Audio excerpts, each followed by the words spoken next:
Alright, Shalom. First and foremost, I want to give all praises to Yahweh Ba'Hashem, Yahweh Shai, Rakah Kadash, Rakah Kadash, Kadash. Double honors to the apostles and elders of GMS who rule well, and peace and salutations to the Akim on the four corners, pushing his truth and sincerity. I want to talk about darkness, light, and the niggas that dwell in it. Of course, the darkness.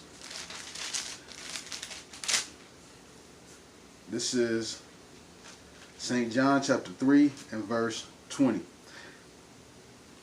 This is Yahweh Shai speak. It says, "For everyone that doeth evil hateth the light, neither come to the light, lest his deed should be reproved." Now, the light is the truth. Everybody that hates evil is going to hate the light, which is the truth. Verse 21, "But he that doeth truth cometh to the light, that his deeds may be made manifest, that they are wrought in God." So those that do with truth, they're going to come and gravitate towards the light. So a person that's in evilness, what is some of the evilness and wickedness? You know, going into, your music industry and taking the covenants that they want you to take in order to establish some success. Going on the casting couch, doing sacrifices of his family members, all other types of wickedness, worshiping idols, bowing down, this is wickedness. So everybody that does wickedness, they're going to hate the light, because it's going to fuck with your conscience. Well, that's if you're Israelite, if you, because wickedness to Esau, that's nothing, So he don't have a conscience like that, but he's still going to hate the light just because it's the truth, So if you do wickedness, you're gonna, if you walk past camp, let's say you're a homosexual and you hear one of the brothers talking about homosexuality, or even you run across a video that happens to go viral or something and it's talking about homosexuality, you're gonna hate that. You're gonna hate, being rebuked. It's gonna cut your soul. Now, I remember when I was in the world, I used to stumble across videos, and one of the videos that used to get me was when brothers would be edifying other people that were walking by camp, and they would be cutting them about things that they were doing against the scriptures. And I remember I used to felt cut by some of the stuff they were saying, eating some of the abominations I was eating, and I was like, dang, there's no way around it, But I still gravitated towards the light because it wasn't something I intentionally did. I wasn't, well, of course I intentionally ate it, but I did it in my ignorance. A person who has evil, have that pride, they're going to eat it, and they're going to be like, yeah, I'm going to eat it regardless. Like, for instance, my grandmother, tell her that eating pig is wrong, she'd be like, oh yeah, okay, but I'm going to eat it anyways. That's wickedness. They're people like that, they're not going to necessarily like hearing the truth. Because who likes hearing about how wicked they are? People like flattering compliments. They like to be told smooth things. They like to be told deceits. That's how this world is. When you got all this, so-called hate speech, which the truth is the new hate speech. You don't even have to say bitch, motherfucker, faggot, asshole, dyke, sissy, punk, hoe. Simply all you gotta do is say the truth. Call somebody an Edomite or something like that. And it's like the spirit on them to not even want to know what an Edomite is if they're an Edomite. It's like, it's like they want to block that out of their head, like they don't know how to come back to it, Tell anything about the truth, that's offensive to them, and this is part of the plan and agenda of America, is to be offended by everything, because if you can find offense, because according to their free speech, they say, okay, you can free speech, but you can't hate, or it can't be hate speech, or it can't incite riots. So what they do is they intentionally incite riots so they can say, look, his speech is causing riots and hate speech and stuff like that, so therefore you can't say it. They're intentionally doing stuff like that. Read it again. It says, "For everyone that doeth evil hateth the light, neither cometh to the light, lest his deeds should be reproved. They don't want to be reproved, told that what they're doing is wicked. But he that doeth truth cometh to the light, that his deeds may be made manifest, that they are wrought in God. So a person that's sincere, they're going to come to the light, gravitate towards the light. And what is the light? The light is the truth. And, matter of fact, this is St. John chapter 12, verse 25.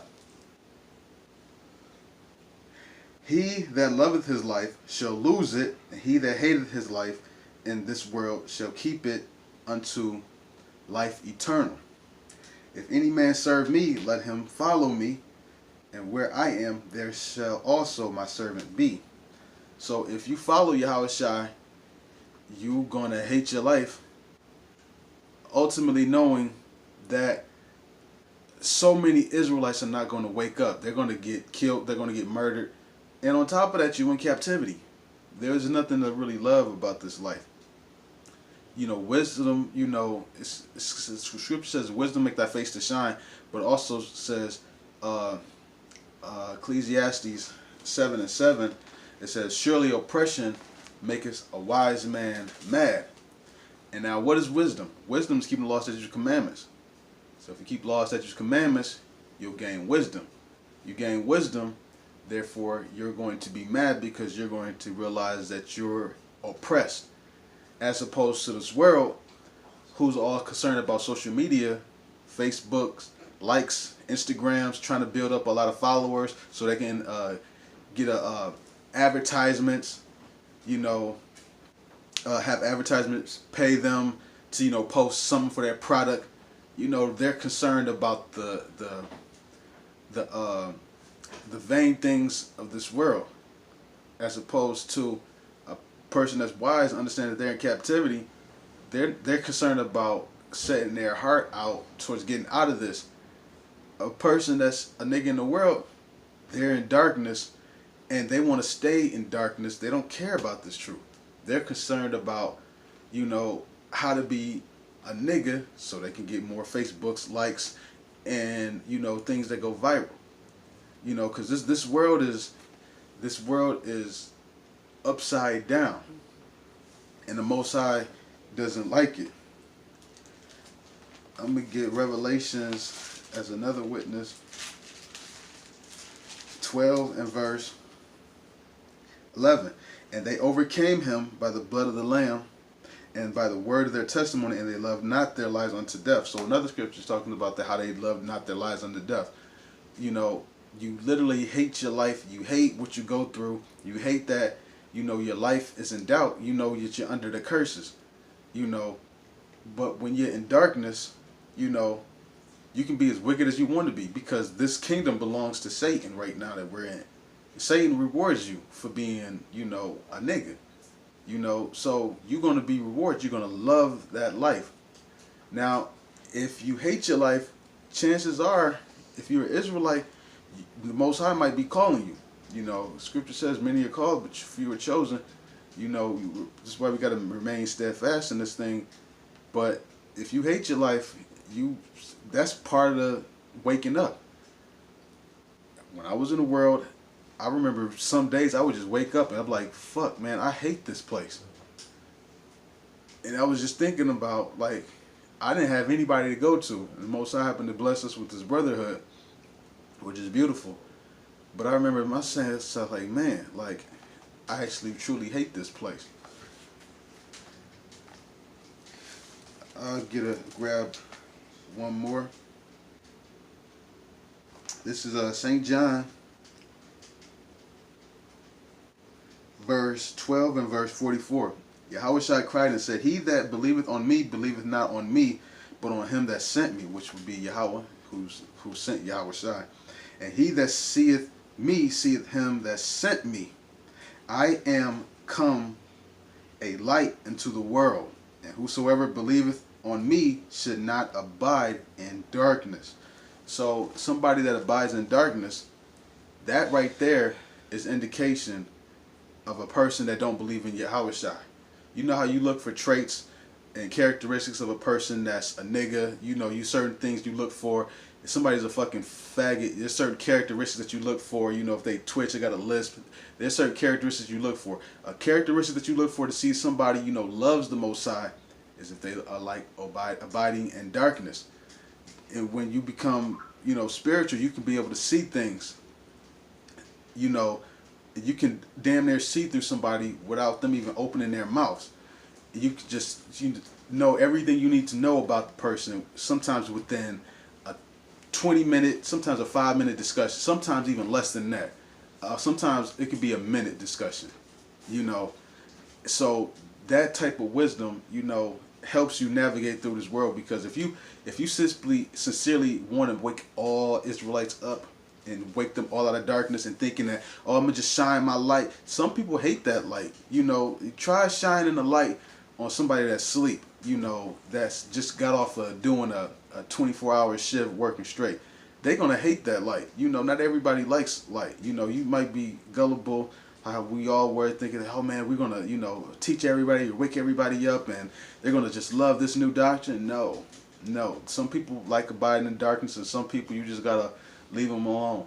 You know, do what you do to get your blood off your hands, get their blood off your hands, and then afterwards, you know, you just say, you know, I'm gonna fall back. You know, I gave you what you needed, what you wanted. I mean, I gave you that which Israel should seek for, and if you decide to not take heed to it, that's on you.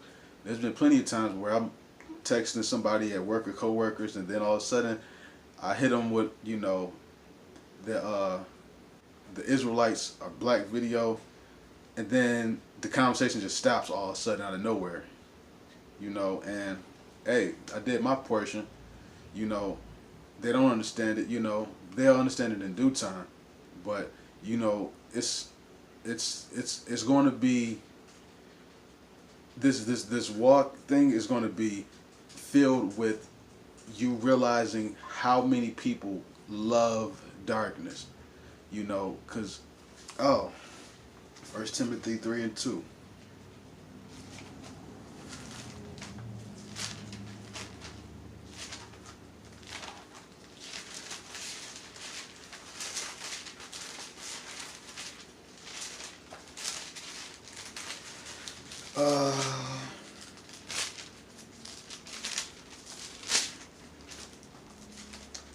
Slakia, 2 Timothy 3:2. It says, so I'm going to start with verse 1 actually. 2 Timothy 3:1. This know also that in the last days, which we are in right now, perilous times shall come. For men shall be lovers of their own selves, covetous, boasters, proud, blasphemers, disobedient to parents, unthankful, unholy. And all these things are somebody that dwells in darkness. And you know, you got some people who are sincere, you know, and to be honest, there are some people that are sincerely, you know, like sincere, but they super wicked, you know, and I'm still learning this thing. You know, Paul himself, you know, he used to kill Israelites, you know, but the Most High chose him.